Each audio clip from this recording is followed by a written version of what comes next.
Hi, my name is Michelle, and this is a presentation on architectural research done throughout the course of the semester in Research Methods class at LTU. Throughout the class, we dissected an architectural firm's work with regard to particular research topics as a learning experience and applied these methodologies to our own research inquiry. Our first research poster focused on architectural discourse. The architectural firm that I chose to study was Williamson Chong. I focused primarily on their Grange Triple-Double project, but also looked at the Howland residence and another current project of theirs, Anacostia Creek House. I purposely chose Williamson Chong because they are challenging the boundaries of what the composition of a home is, and that matches ideally with my research topic. The Grange Triple-Double is on the left and the Howland residence is on the right. For a long time, I have had a very strong aversion to residential buildings.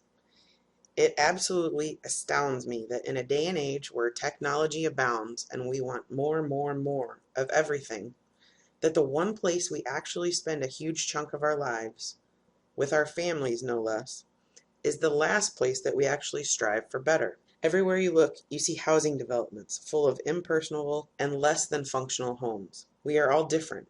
We interact differently to the world around us and with the people with whom we engage. So how could one of 1 dozen layouts apply to everyone in a subdivision? My research question is, what should a home be? With the Grange Triple-Double, Williamson Chong's client needed a home for multiple generations under one roof. But flexibility for the future was also critical. The family consisted of a young couple with young children and aging parents, who were all to coexist in one house while maintaining independence and personal space. This framework led to an investigation of different zoning options allowable and how to incorporate them into a flexible and functional residence. They then had to look at how a multi-generational family unit might evolve through the years, as well as the trends within society, both in the U.S. and abroad. Some of the flexibility in this project was to allow for additional income sources from renting space when the family's spatial needs were less. The Howland residence was somewhat similar in that they had a completely separate apartment in the basement that could be used as part of the family's arrangement or rented for additional income. But they also had another unique space in the attic for more of a roommate or boarder arrangement. So they shared public spaces, but they had separate rooms. This home focused more on those shared public spaces for the entire family. Our second poster focused on research methods. With both the case study and my research topic, the methods are mixed as the evolution of human interaction is ever-changing. Williamson Chong took historical analysis of typologies, correlational and qualitative research approaches and combined them into a single result. Through their research, they concluded that the best combination of zoning for this property was a primary residence with a second suite, or basement apartment, a duplex, and a bed sitting room. Again, flexibility is a huge factor with each of these projects, both with the configuration, but also with the environment as well. With my research topic, I think it is important to understand both the current and varied needs of homeowners today, but also how society is evolving. Some simulation strategies would be required, along with case studies or precedents, and possibly most informatively would be qualitative research. In researching one case study of a similar nature, Park Office and Network Architecture Lab reimagined both urban and suburban living spaces to combine functionality not just within the home, but with how our homes relate to our work, education, family, entertainment, and at the same time trying to maximize the density of urban lifestyles while minimizing the carbon footprint of suburban and rural homes. Our third and final poster of the semester was centered around context.